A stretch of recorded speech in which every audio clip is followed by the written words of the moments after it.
Hai, Assalamualaikum warahmatullahi wabarakatuh. Bersama sekali lagi dengan Cikgu Reza dalam kelas Bahasa Melayu tahun 2. Baik, kita teruskan dengan unit 3, Keluarga Berhemah dengan tajuk Menziarahi Pak Cik Zamri. Jom kita teruskan belajar. Sebelum itu, kita lihat dulu standard kandungan 4.1 mengaplikasi unsur keindahan dan kesantunan bahasa dalam bahan sastra.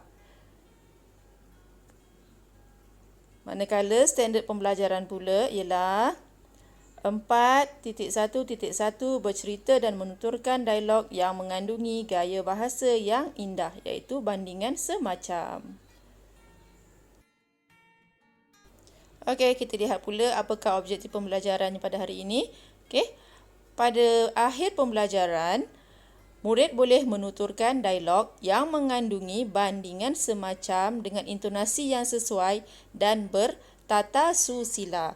Okey, seterusnya kita lihat pula apakah kriteria kejayaannya.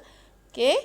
Kriteria kejayaannya ialah murid boleh menuturkan dialog, memadankan bandingan semacam dan melengkapkan teks dengan bandingan semacam. Kali ini kita akan fokuskan kepada aspek seni bahasa iaitu bandingan semacam. Okey, sebelum cikgu terangkan dengan lebih lanjut tentang bandingan semacam ni, kita rujuk dulu buku teks halaman 16. Okey, kita baca dulu dialog dan fahaminya.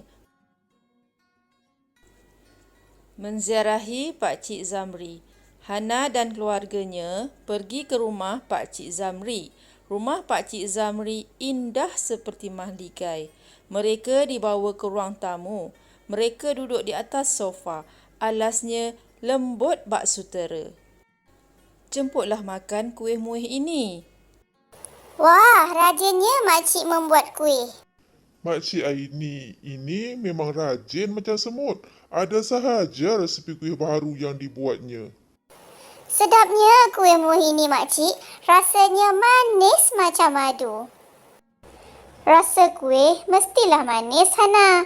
Tiada kuih yang masam seperti cuka, mahupun pahit bagai hempedu. Mereka ketawa mendengar kata-kata Puan Yasmin. Dialog yang kita baca tadi merupakan perbualan antara Pak Cik Zamri, Mak Cik Aini, Hana dan juga Puan Yasmin. Ketika itu mereka menziarahi Pak Cik Zamri di rumahnya. Mereka dihidangkan dengan kuih muih yang sangat sedap. Jadi Hana pun memujilah Mak Cik Aini yang sangat rajin membuat kuih muih tersebut. Daripada petikan yang kamu baca tadi, terdapat beberapa bandingan semacam. Sebelum cikgu minta kamu kenal pasti yang mana satu bandingan semacam. Okey, cikgu terangkan dulu apakah maksud bandingan semacam. Bandingan semacam ialah sejenis bahasa kiasan yang menunjukkan sifat atau keadaan seseorang atau sesuatu benda secara perbandingan. Bandingan semacam biasanya menggunakan perkataan macam, seperti, bagai, umpama, bak dan laksana. Sebenarnya bandingan semacam ni ialah satu sifat atau keadaan orang, sifat orang atau sifat benda yang dibandingkan dengan benda lain. Okey, contohnya lah, awak ni cantik macam bidadari lah. Di sini kita samakan kawan kita tadi tu sangat cantik. Sebenarnya cantik tu macam bidadari. Bidadari tu kan cantik kan? Itulah dia bandingan semacam. Okey, contoh satu lagi, berat, beg. Awak bawa beg yang berat. Beg saya ni beratnya macam batu. Kamu samakan beg kamu yang berat tadi tu macam batu. Itulah kita panggil bandingan semacam. Seterusnya, jom kita kenal pasti bandingan semacam yang terdapat dalam petikan yang dah kita baca tadi. Bandingan semacam yang pertama, indah seperti mahligai. Okay, maksudnya, Hana tadi samakan rumah Pak Cik Zamri seperti mahligai. Kenapa sama macam mahligai? Sebab mahligai tu sifatnya cantik dan juga indah. Mahligai tahu tak apa maksud dia? Mahligai tu ialah istana. Yang kedua, lembut bak sutera. Okey, apakah itu sutera? Sutera ialah sejenis benang ataupun kain. Kain yang sangat lembut yang diperbuat daripada benang sutera. Okey, sifatnya ialah lembut. Sebab itulah mereka samakan sofa yang mereka duduk tadi lembutnya seperti sutera. Seterusnya yang ketiga, rajin macam semut.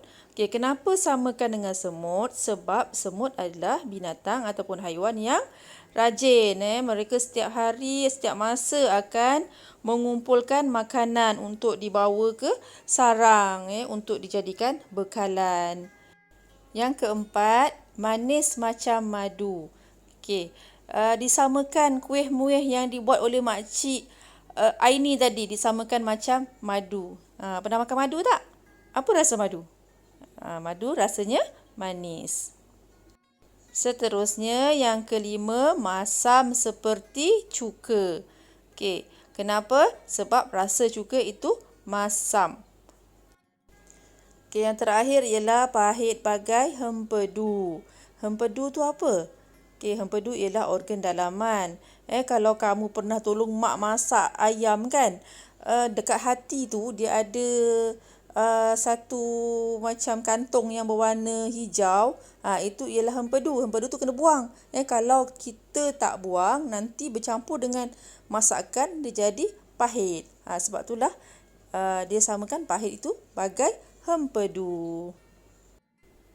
Tahniah murid-murid, kamu telah berjaya menyenaraikan 6 bandingan semacam daripada petikan.